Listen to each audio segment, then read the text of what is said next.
Hello and welcome to the Giving Voice to Depression podcast, brought to you by Recovery.com, the best place to find mental health and addiction treatment for anyone, anywhere.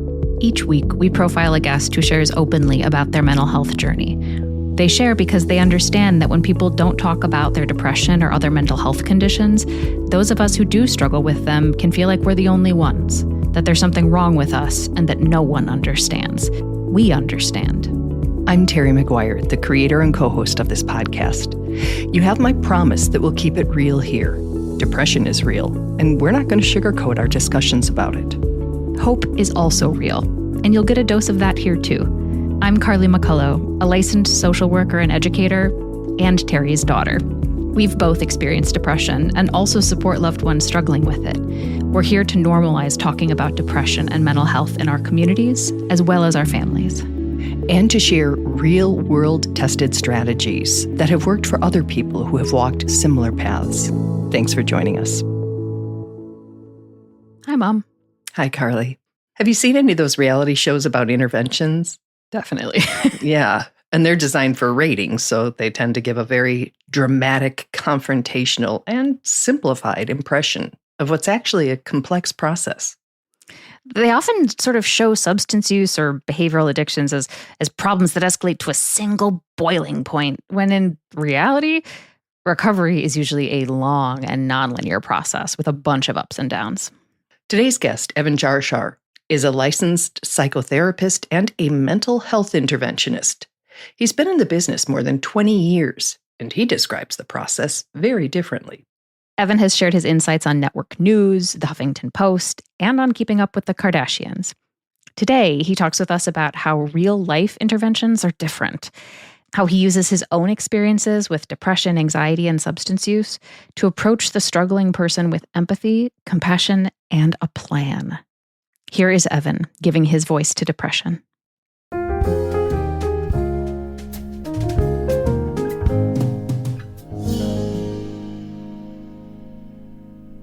So I work all over the country with people that have depression, anxiety, and a whole host of other mental health issues, right? Mm-hmm. And they're not willing to get help for whatever reason. And in a lot of cases, they're also self-medicating to try to handle the symptoms, right? And I'm very fortunate in a crazy way that, I'm able to, as a professional mental health interventionist, use my own personal experiences that I've gone through. So in real simple terms, it's being able to take the childhood traumas that I went through and the loss of my father and separation with my mom and trying to cope with life on my own for the most part, and then try to kind of keep my head together, which I didn't do for a while, and then come out the other side. The other side, as many of us with depression can attest, is not a place that's easy to believe we can get to when we're deeply in it. Yeah, I think that anyone that has experienced significant depression, debilitating depression where you don't want to get out of bed, you don't want to deal with life, you just, you don't even want to exist, like that kind of a feeling. I think that once you find something, a way that will help you not feel that way, you want to keep doing it as much as possible. And that's why sometimes, unfortunately, substances can kind of get in the way, or because they initially can help fill the void to some degree. Absolutely. They are. Unfortunately, they end up destroying a lot of people at the same time. But understand that at the end of the day, if we stay in place, if the person stays in place, there is a certainty, a very high probability that things aren't going to get better. So some type of intervention, some type of change needs to occur. Interventionists, for those who can afford them, are one agent of change. And while reality shows have increased awareness of their role, they have also created misconceptions that can influence decisions. I think that is also one of the things that holds a lot of families back, is that fear of, I'm not going to put my loved one on the street. It's inhumane. They're battling depression. They're battling bipolar disorder. They're battling schizophrenia, schizoaffective disorder. How are we going to do that? We can't. And I agree with them. We can't. There is a certain level of compassion. There is a certain understanding that this person is not in their right mind. They're not able to make conscious decisions or rational decisions.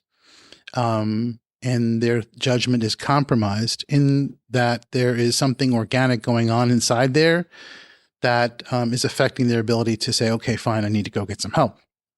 And with that said, and it's not to also say that the person battling substance abuse isn't having some degree of that as well. So let's say I'm working with somebody who is having some type of delusional disorder, right? It's not about telling somebody who believes that the world is ending, that it's not ending. It's really to help join them. And that must feel terrible every single day that you wake up dreading going through the rest of the day because you feel that it's only a matter of time before it all stops. I'm not here to tell you that it's not, but I am working with the people that love you the most to help look at a way that you don't have to feel that pain. Would you like to not feel that pain? Or would you like to not have those nightmares? Well, of course I would, but there's no way to possibly do that. Okay, but you would agree. Let's find a way to do that. And that's kind of the avenue. That's the approach. Evan says most families he works with reach out to him when they realize that all the things they've tried haven't worked, and that a third party who is not emotionally connected to their loved one and has dealt with people in similar situations might be more successful. When you're talking about the person that won't get out of bed, right? Or the person that won't eat, or the person that oversleeps or can't sleep or is crying all day, the person that won't stop shopping, right? And so the husband is yelling at the wife is yelling at the husband, the mother is yelling at the son. And at the end of the day, you can yell all you want, but you're not going to yell away the disorder, the disease. You're not going to yell the depression out of them. If anything, what you might end up doing inadvertently is you may end up be putting your loved one further into a corner that makes it even that much more difficult for them ever to reach out and go, fine, I'll go get some help. Talk about a rock in a very hard place. Evan calls it the friend or family member's own bottom when they just can't do it anymore. Maybe that's the time to stop trying to get through and get somebody in there that may be able to help get through as a third party, caring, competent, comprehensive professional to help break through that impasse. Mm-hmm. That bed, that room will no longer be able to be used as a Petri dish for the depression anymore. We can't do it. Otherwise, you may end up simply perpetuating the disorder, making it even more comfortable for the symptoms to grow and thrive. And that's where a family feels stuck. Evan says the goal is to end up with a comprehensive plan of action for long-term recovery, with everyone working together. Walk me through what it actually looks like. So I've tried everything. I'm at my wit's end. My person who I love is not getting better. And I'm afraid, probably afraid, maybe a little angry, maybe frustrated, all the things I might be. Yeah. And I finally call someone and I say, Evan, help. What happens when you show up? Well, before I show up, we've organized a plan. In other words, we have already looked at who's going to be participating, what's going to be said, what's not going to be said, what are the contingency plans in place if that person needs to be stabilized, be hospitalized, what happens if they actually try to hurt themselves. So we have put together an organized, very loving, very comprehensive, and I'll use the word loving again, approach with meaningful content, with plans of where this person's going to go, how they're going to get there, what do we do when they refuse, what happens when they agree. And at that point, we then make entry. And making entry with somebody who tells you or has told people they don't want to exist. They don't want to eat. They don't care. They don't want to necessarily kill themselves, but they're done. They're done. And in many cases, they're hearing things, seeing things, and there's trauma. all that stuff together. So there is no cookie cutter answer. Carefully selected family members and other close allies then share their love and concern for the person who's struggling. Then the predetermined solution is offered and rejected. Well, they always do. Or a lot of times they do. Initially, they absolutely. They're just going to say, get out of here. I think I would have in my depression, and I'm an agreeable person. Absolutely. So I have to be able to sink back, go back into my moments, or when I wouldn't care what you had to say. Right. This is what's happening.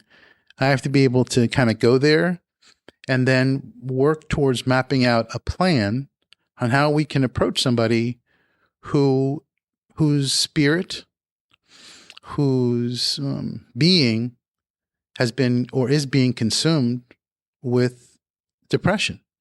And how do you reach somebody? How do you connect with that person on a level where you can actually impact their willingness?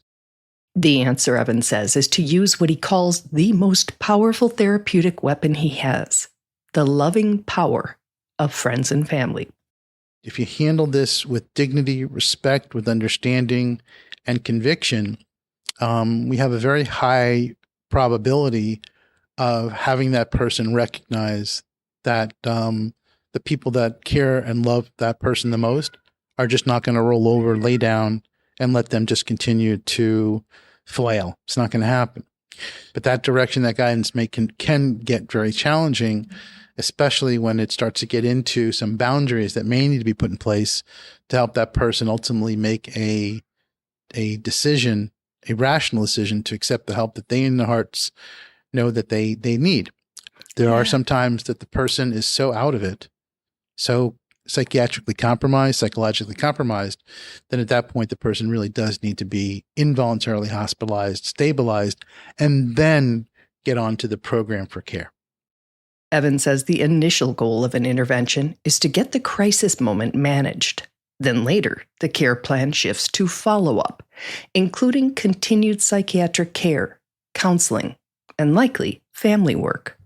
So between your own experiences with depression and other mental health challenges, and seeing people really at their worst, I mean, you're not seeing somebody who's just, in a typical depressive episode. I'm seeing the worst. You are seeing the worst. So what have you learned from those two perspectives that, like, if you could sort of grab the collective society by the shoulders and say, you need to understand this about depression, what would your this be?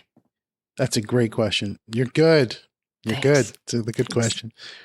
I think that the number one thing would be that it's real. It's not, depression is not it's not being lazy. It's not wanting to have people have sympathy for you.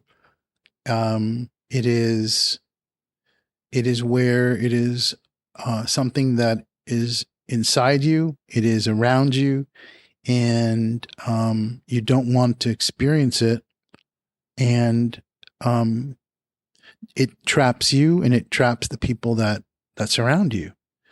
And so I think that in terms of the shaking society, I think it has a lot to do with helping people understand that when you're faced with a loved one that appears to be going through, battling depression, the moment when you find yourself getting angry at them, resentful, this person is ruining my relationship with my other children. This person is ruining my retirement. And I love my child. I love my wife. I get it. But it's killing me. It's killing me. Just as much as you feel that person needs to get help, you may need to go get some help for yourself too. And that may be going to a support group, which are wonderful. Finding a counselor that helps people that have loved ones that are dealing with depression, so that you can then have some clarity on how to work with them, be with them. Can be hugely important for your sanity, for your peace of mind, for your emotional stability. And, but most importantly, as far as my orientation goes, for the person that's battling severe symptoms of depression and other mental symptoms of mental illness. As the other person, Sure. you're going to be if you don't take care of yourself. Absolutely. I mean, because you're not sleeping, sleep, even if you're sleeping, but with one eye open, if you're sleeping and having your nightmares of what ifs and the terrible things that could happen because they can and do. Exactly. It is. You can't concentrate at work. No. Right? No, you can't concentrate at work. It's affecting your relationships with the other people. Yeah. And so at the end of the day, if you're making that commitment to be with somebody who has those symptoms, that disorder, however you want to call it, illness, then it is incumbent upon you to get some help for you and to work on the issues that how it's affecting you. And by doing that, it then will help you actually be able to help them.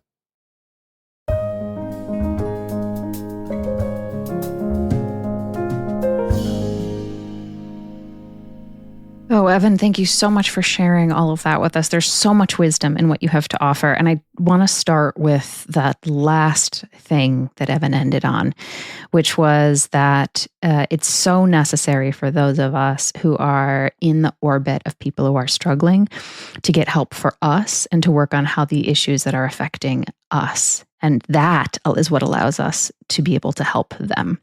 Because I have to confess, Mom, I have heard this oxygen, put your own oxygen mask on first thing since the first airplane ride I was ever on. Sure. And honestly, as I grew into an adult, I was like, I'm totally putting the kids on first. I've always there's no way that if I'm sitting, it doesn't sit right with my heart. Right. And so there's a different metaphor that I've been finding really useful.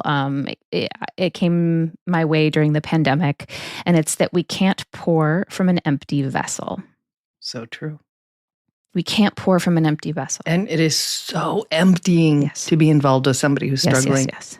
You're not sleeping, you're not eating, your attention is constantly diverted. Everything's one eye somewhere else. No, it is. It's a tremendous strain on all the systems of our body.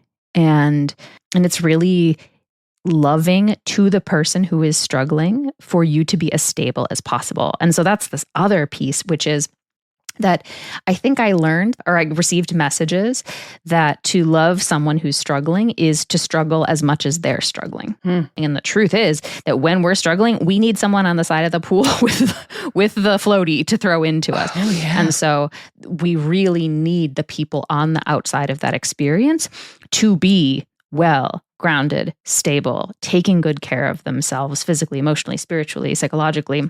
We really need that. Mm-hmm. And I have previously interviewed an interventionist who deals primarily with the addiction side of it. And he said, the number one thing is that the family has to educate itself, and boundaries are so key. The way Evan put it was that we can't create a Petri dish in which the symptoms continue to grow and thrive. And with the best of intentions, we might be bringing them meals and, doing their laundry and all the things that we can do. And I hate words like enabling, but I understand how it could be applied here.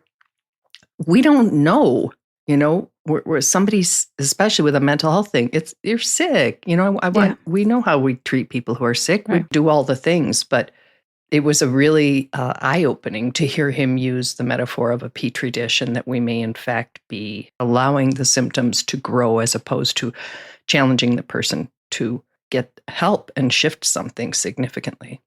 Yeah.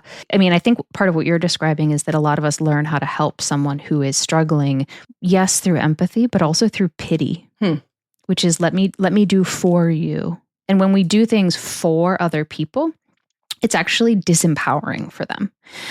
It's actually saying, I don't trust you or your abilities to get yourself out of this. And sometimes, even on a subconscious level, we're doing it because it breaks my heart so much to know that you're going through that I want to do something so that I don't have to think about it anymore. So that I can say, well, I dropped off chicken broth. So that I feel better. And so for this piece, that what he mentions in terms of the planning is that he describes this plan as very loving, very comprehensive, And loving both has really high support and really high expectations.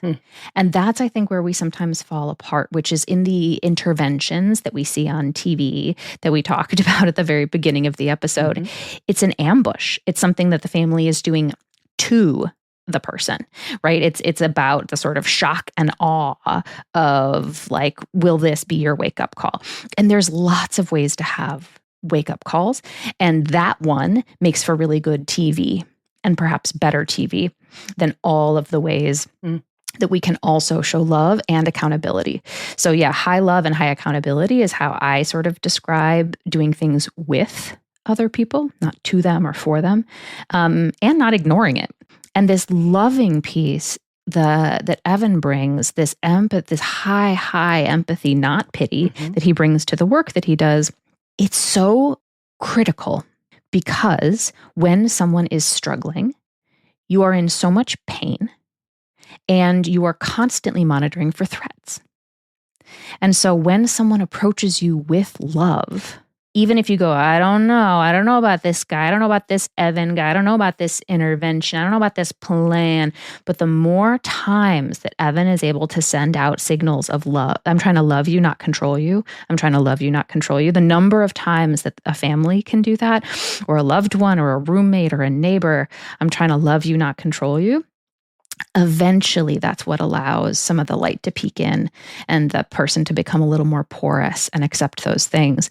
But when it's if you don't, then blah, that the nervous system registers that as a threat. It's a threat. You're trying to control me. You don't care. And I shut down to what you're trying to do to me. So we have to create opportunities for that porousness. And I mean, it sounds so kind of woo-woo for me to say, like, that love is what allows people to feel safe, but there's a lot of neurobiology that makes that very clear. And that's not through, no offense to Hallmark cards, but like Hallmark card love sentiments. It's actually through our tone of voice. It's through our body language. It's through the speed at which we do things. It's the level of consistency. Is this something we do once? Or is this something we do once a week? Or is this something we do once a day? Are we offering care to this person with the true intent of loving them, not trying to make ourselves feel better, not trying to control them so that my life feels more in control? Because when you're out of control, I feel out of control. When it's like, you are hurting. And Evan talks about that so beautifully here. He's like, people don't want to be hurting, and we can join with them in that pain. He said, would you like to not feel that pain? Or would you like to not have those nightmares? Well, of course I would, but there's no way to do that. Okay, but would you agree? Let's find a way to do that, right? That is such a crystal clear example of doing with. None of us want to be struggling, but also sometimes it is our brains and our bodies and the world can make the path out of that place completely obscured from our own point of view. We need someone else to come in, and we often need someone else to come in who's not a part of that same Petri dish. Right. A little too close. I love your use of the word porous. The more that someone like Evan is able to step in, and because the behavior isn't affecting Evan's life, Evan's able to show up with porousness, leading with love, with a nervous system that just wants to see the best for this person. And that's often different than the people who are impacted by the ripple effects of these disorders and diseases. And we have no judgment for somebody feeling dysregulated, feeling out of control, feeling impatient and worn out, and all the things that a caregiver can feel, because they're real and they're very understandable. Absolutely. And there are just ways that they can get in the way of us actually getting to the core of it. Agreed. The last thing that I want to offer is Evan has this beautiful quote in your interview where he says, you can yell all you want, but you're not going to yell away the disorder or disease. You're not going to yell the depression out of them. If anything, what you might end up doing inadvertently is you may end up putting your loved one further into a corner that makes it even that much more difficult for them to ever reach out and go, fine, I'll get some help. And there's this quote from Joe Brummer, who wrote this book about sort of trauma-informed behavior and restorative justice. And he writes, you can't punish the trauma out of someone, but you can punish it into them. Ooh. And so in this case, a disorder or disease, doesn't necessarily have its roots in trauma, but you might end up not just pushing someone further into a corner that makes it harder for them to reach out and go, fine, I get help, but sometimes those can create some new traumatic experiences for the person who is suffering with the disorder and the disease. Great point. Thank you, Carly. Thanks, Mom. Thank you, Evan. And we will be back next week and hope you join us again.